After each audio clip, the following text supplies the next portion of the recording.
Welcome to the SIWIKE podcast, the only podcast that shares the stuff you didn't know you needed to know about jobs, careers, and life. The SIWIKE podcast, the stuff I wish I knew earlier.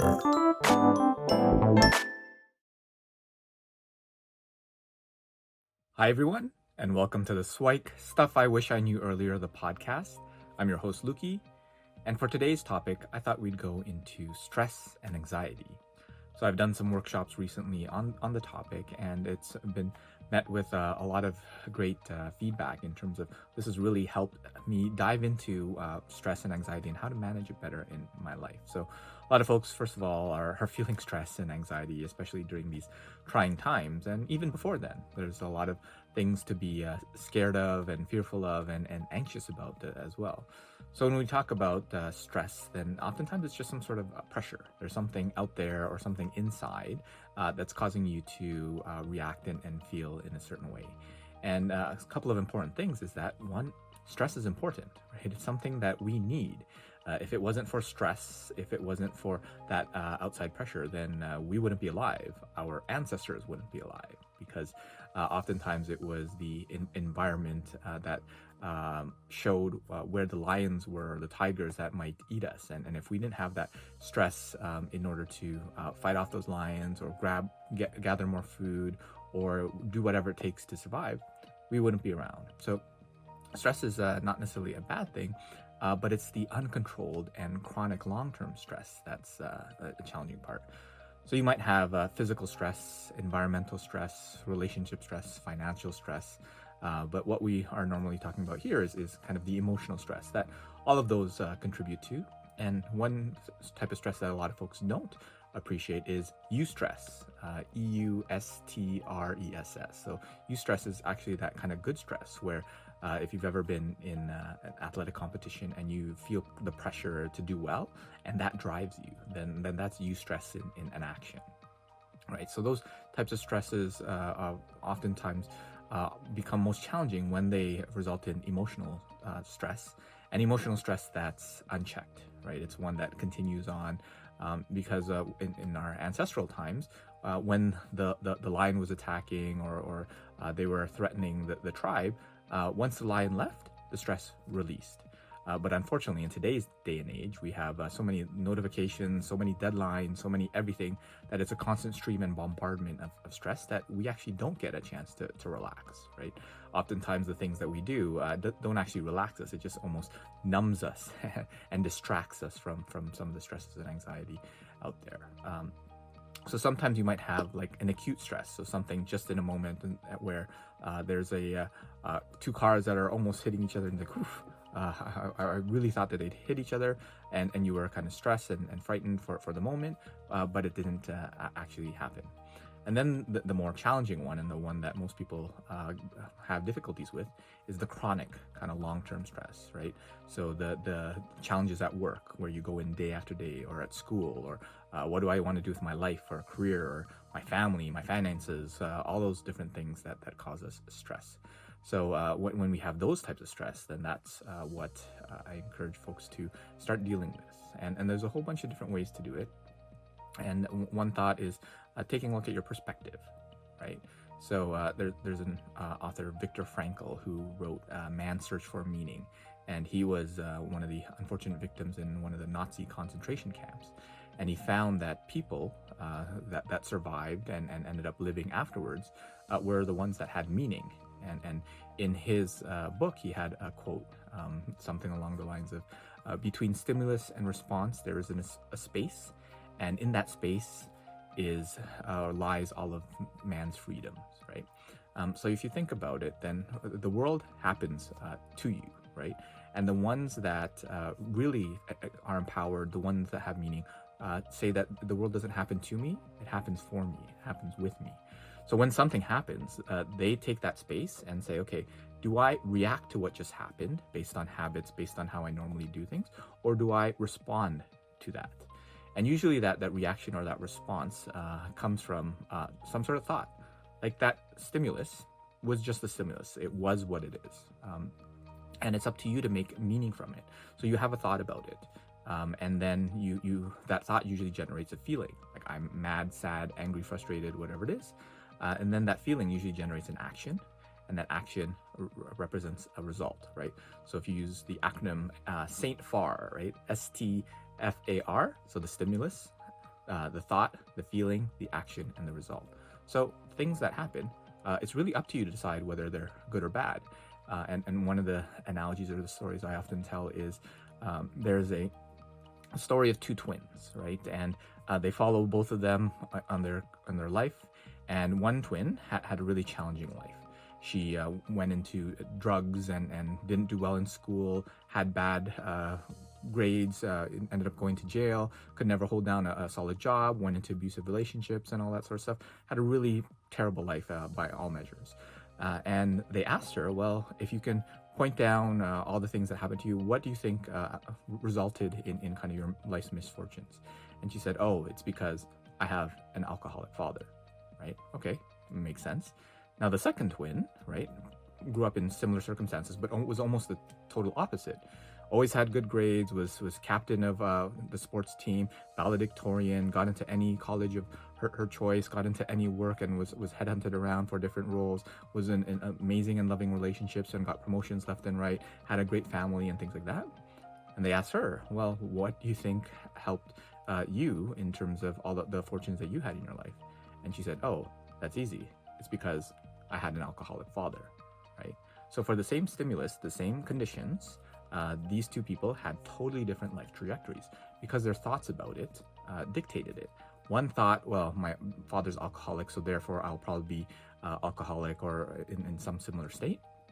Whereas the other one said, well, my father was an alcoholic, and I'll use that as a driving force to make sure that I do not follow into those same footsteps, right? So that is that thought that comes from the stimulus. And that thought often goes into fear. And that's a biological evolutionary response, right? So those thoughts that happen, usually there's a trigger because it's a repeated pattern, right? You're fearful of something that might repeat itself from the past, or you're anxious and nervous about something that might happen in the future because based on your experience, these things are likely to happen. So you become stressed because you're fearful of something or you're anxious about something. Whereas if you spend your time on like fear and anxiety, basically in the past and the future. So I usually do a demonstration that if you have one foot in the past and one foot in the future, then you're pissing on the present, right? Because really the present is all we have, right? The past has happened, you can't change it, and the future hasn't happened yet. It's a matter of you to dictate all the events that happen right now in order for you to proceed with it, right? So thinking about what can you do in the moment. So this feeling that you have, is it true? Is it something that you believe? Is this something that you want to occupy yourself with? Is this something that you want to do something about? And if the answer is yes, go ahead and do it. And if the answer is no, well then why worry about it, right? Or maybe the answer is no, not right now, but I want to deal with it later. So you just put it on your schedule and deal with that stress and anxiety at a future date, right? So thinking about that, all of your stress is really based on your thoughts. I often say to my clients that your problem is 6 inches big. The challenge is the 6 inches are between your ears, right? Because it's oftentimes the thinking that you won't do well in the job or in the course, or that person doesn't like me, or whatever it is. That thought is causing you a lot of stress, that undue stress. Now, it's your choice on whether you believe that thought or not. And a lot of it has to do with habits. If you started at a young age to always think kind of negatively that people won't like me, you won't do good, then it'll keep with you. Because it is kind of the path of least resistance. You've been doing it for so long. So it does take effort in order to change your mindset. But if you can say, okay, is it true? And how would I want to feel instead? Do those sorts of things. You can take a look at The Work by Byron Katie. Very helpful. Basically, it's 4 questions and a turnaround, right? So it's basically asking yourself, is it true? Do I 100% know it's true? And how do you feel in that situation? And if you weren't, if it wasn't true, who would you be or who could you become? And the last one is to turn it around. So change that problem and actually say, so if you say that my mother-in-law or my father-in-law hate me, right, whatever it is, then the turnaround would be, I hate myself, right? Talking about, well, how does it reflect back on you? Because it's your thought. that really causes that. So taking a look at things like the work, there's all sorts of other folks where if you want to focus on the present, Eckhart Tolle, The Power of Now is one where it's really firmly related to focusing on what's happening right now and not worrying so much about the future, not being fearful of the past, those sorts of things. But a couple of exercises that I encourage you to do is to meditate, right? So oftentimes meditation allows you to stay in the present, and you focus on what's now, you focus on what's important, as simple as focusing on your breath, right, for a couple minutes. You can get an app that'll help you direct your attention, or enroll in a course or what have you, all the different styles of meditation. Doing something as simple as a body scan from the top to the bottom, and feeling that the parts of your body can center you more, where you're focused more on the present instead of the past or the future. And really it's that understanding of perspective and choice, right? And allowing yourself to actually feel those feelings. Because if you actually have that stimulus, that thought comes into your head and you have a feeling, a lot of people want to avoid the bad feelings. But if you think about it, if you actually spend a few minutes sitting with that feeling, well, what is that feeling? So when you're sad, right, that might be a little bit of a, like, tension in your stomach, in your heart. It might be some sort of vibration in your body, but that's it, right? So you're trying to avoid sadness, but all it is just some energy or vibration in your body, right? And if you're actually willing to feel every feeling, then that is where empowerment happens, because you're not worried about pushing all these thoughts about these feelings down so that you can't feel it. You become more open, and the stresses and the anxieties of the world become released, because you're actually able to deal with them and realize, okay, emotion is actually information. It's trying to tell you something, right? Why are you sad, right? Why are you angry? Why are you frustrated? Take a moment to think about it. Is it that person? Probably not. It's probably your thought and reaction to that person, that is causing it. And for sometimes it's not even that person. It's something that happened to you in the morning that caused frustration. You spilled your coffee, or your kid or your friend said something that kind of affected you, and you're taking it out on someone else. So just being aware of those types of situations where oftentimes being curious about what these emotions are trying to tell you can be more helpful. Now, it can be uncomfortable to sit with that emotion, but if you're willing to do that, then you'll find yourself to be less prone to that chronic stress, the anxiety that's and the fear that's going to be out there as well.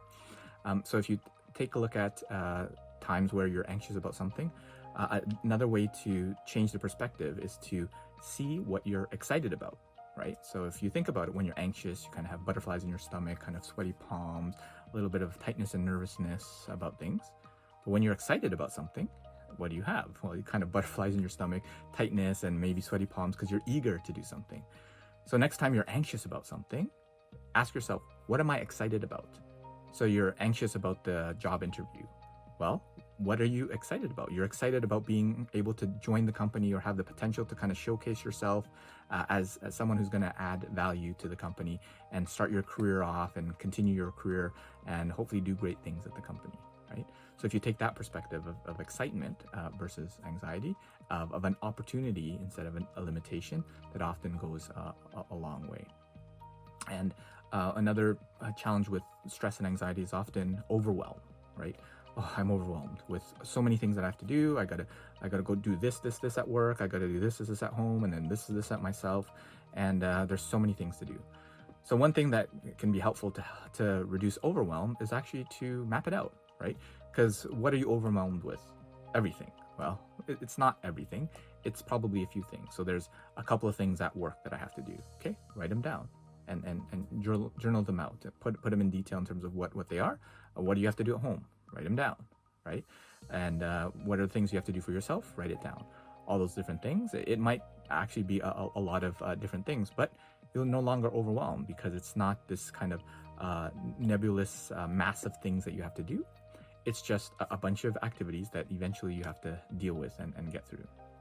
So writing it down will help with your overwhelm and allow you to manage that. And then you just kind of knock them off one at a time, right? Whichever you think is the highest priority or is going to be the easiest to take care of, you deal with that. And then the overwhelm starts reducing, right? So those are a few things on dealing with stress and anxiety. So we went through a little bit of why stress even happens, and its importance, and it's really the chronic stress and the uncontrolled stress that causes the problem.